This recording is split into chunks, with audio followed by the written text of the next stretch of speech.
Hey, you guys. So I just wanted to check in and say hi, real quick before we jump into the lecture.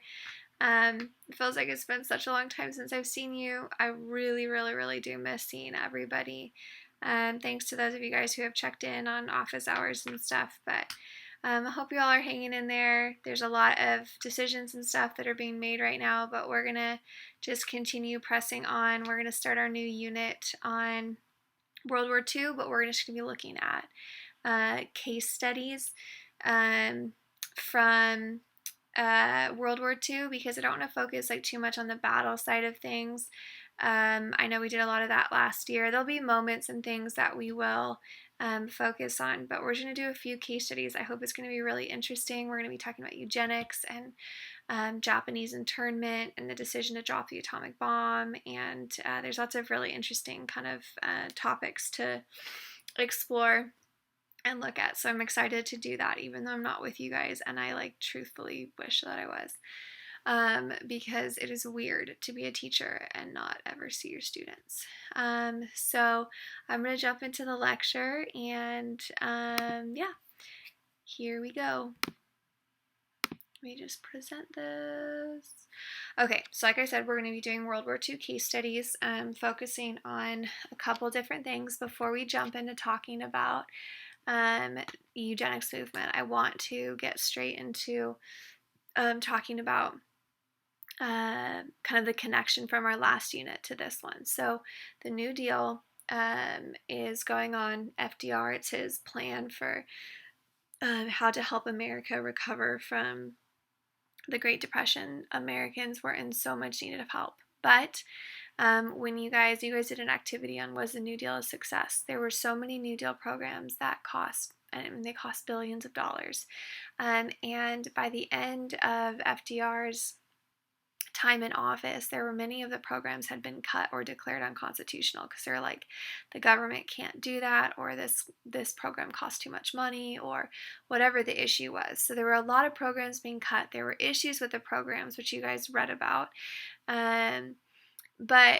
And then if we take a look at the unemployment rate, so you see here 1929, 3%. So things were really good, right? Then the Great Depression hits, stock market crashes, and unemployment's up to 23%, which is like 1 in every 4 Americans does not have a job. FDR institutes all of his New Deal programs and it goes down to 9%. So it's a huge difference, right? It's not perfect, but it's a huge difference. But then all of a sudden you see an upward tick in unemployment, so 12%. So the question is, would things have continued to go up? It's really hard to know, ultimately, you guys, if the New Deal in the end would have been fully successful. And that's mainly because you guys see here, there is a sudden drop in unemployment down to 6%, which is pretty good. And if you guys were in class, I would ask you what had happened in 1939. But 1939, you guys, was the start of World War II. And so we go straight from the New Deal. And then all of a sudden the economy is doing better, things are doing better, wartime industry, whatever. But you go straight from the Great Depression, the New Deal, things are looking up. Things are starting to look down again, and then you go straight into World War II. So Hitler's actions in Germany kind of spark this worldwide preparation for war, and ultimately the United States is dragged into the war. And you have the unemployment rate drops. Never really maybe know, was the New Deal a success in and of itself? However, I will say that Americans needed help, and FDR provided that. So we're gonna now jump into talking about eugenics, which is a little bit disconnected from the war itself, but it relates to it, and you guys will see how it relates to kind of what was going on at the time period. So you guys can see this diagram here, eugenics, you see this tree. It's the self-direction of human evolution. So it is when human beings step in and try to control the natural process of human evolution. So I want to talk about kind of what it was based in and where it was based. So the entire eugenics movement, you guys, is based on a racist ideology, just to start out with, because The entire, well, while it might have been what they claimed well-meaning, meaning that, hey, we want to improve society, we want to make the world a better place, we want to get rid of things like crime and poverty, etc., which are not bad things to want if it's based under and in the inherent idea that white people are superior, and so it's everyone else that is causing all those problems in society. That's where you have the serious issue, and that's what you see with this eugenics movement. There were a lot of people at this time that believed the Anglo-Saxon race was superior, and they said, you know what, if we look at all these poor immigrants that are coming into the country, they're reproducing at a higher rate, mostly because they didn't have access to birth control, and that's generally what you see is in groups that are more poverty stricken, you usually see more children being produced, and that was one thing. There was also a lot of immigrants that were pouring into the country from Southern and Eastern Europe. They were mostly Italian, mostly Jewish, and they were the ones coming in at the highest numbers.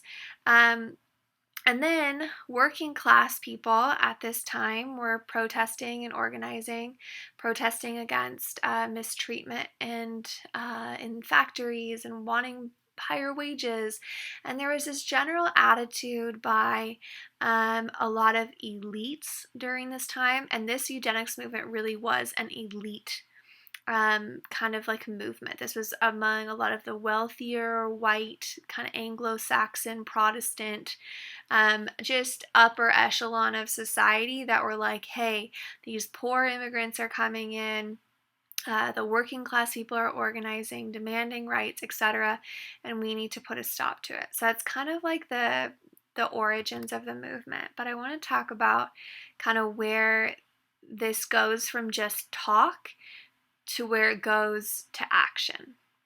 So, interestingly enough, California was actually the heart of the eugenics movement. There was a lot of stuff coming out of California that was feeding into this idea that you could eliminate certain qualities from the gene pool. So David Starr Jordan, you guys can see this man right here. David Starr Jordan was actually a professor at Stanford, Stanford University. You guys can see, maybe you recognize this building actually. You guys can see that this is sorry, ignore that. This is David Starr Jordan at Stanford University. He was a professor there, and he wrote a book called Race and Blood. And in his book, so this is a professor, right, at a respected university. In his book, he has said talent and poverty is passed through your blood. Okay? So the idea was that you could go look into your genetics and you could find a gene that was like the poverty gene. Right? So if you guys could see my face right now, you would be like, that's ridiculous. But poverty could be, it was a gene, and that gene could be isolated and eliminated. And so what they started to believe was that certain undesirable traits could be eliminated from the gene pool. So things like criminal behavior, poverty, etc., those are passed through your blood, and you can go and eliminate that. So they started to look at and map out and chart things and realize that these characteristics don't die out on their own. They need to be actually eliminated. And so they started to categorize people. You guys can see they started to put people into these different categories to sort of justify their desire, which was to improve society by eliminating degenerates from the gene pool. So when I say degenerates, it's like anybody that fits into this criteria, and I'm going to give you a list, and it's going to probably be triggering because it is ridiculous how many groups of people or potential people would fit into these categories. And they started to try to like organize people in that way. So here are some of the qualifications. So any inmates or history of crime in your family. Okay, that was a potential qualification where you would be considered like a degenerate. Any kind of family members with Down syndrome, which is a chromosomal disorder, any other types of chromosomal disorders that you might have in your family. If there's people in your family that have learning disabilities where there might be something that's like holding them back. Maybe like a difficulty with reading or a difficulty with writing. They would use that as proof that you were like not that you were inferior. Dementia, which is, happens usually when you're older, right? So again, proof. If you had a history of epilepsy, if you were promiscuous, right? So if you were considered to be promiscuous during this time, if you were kind of like sleeping around or whatever it was, and a lot of times they base this on if you had an unplanned pregnancy. Any history of alcoholism in your family was another qualification. Any history of poverty in your family was another qualification. You guys, as you can see from this list, it's hard to be like, okay, well, is there anybody that doesn't qualify? Right? There's so many people that could have some sort of history of this in their family, right? And so this was sort of like the kind of rough list that they made. I want you guys to understand all of these things are sort of with the understanding that it was not, if you were a wealthy, upper class, white person, probably maybe with a history of alcoholism, maybe there was some unplanned pregnancy, maybe there's learning disabilities, maybe you even have an uncle that's a criminal, I don't know. You weren't qualified. It overwhelmingly targeted minorities. And that is where this really big issue comes in, you guys, is like they really were trying to like how do you even categorize humans? That's what they're trying to do. And the reality is it overwhelmingly targeted poor people and it overwhelmingly targeted minorities that had some of these other qualifications. So the question that they started to ask themselves is, how do you eliminate these traits? How do you get rid of these traits? If it is indeed passed through your blood, how do you get rid of that? So interracial marriage laws, there were a lot of laws that were passed in certain areas that prohibited interracial marriage. There was forced sterilization, which we're going to be talking about for the rest of this lecture, where they literally forced women, and a lot of times women had no clue it was happening, and they sterilized them, which means that they prevented them from ever having children.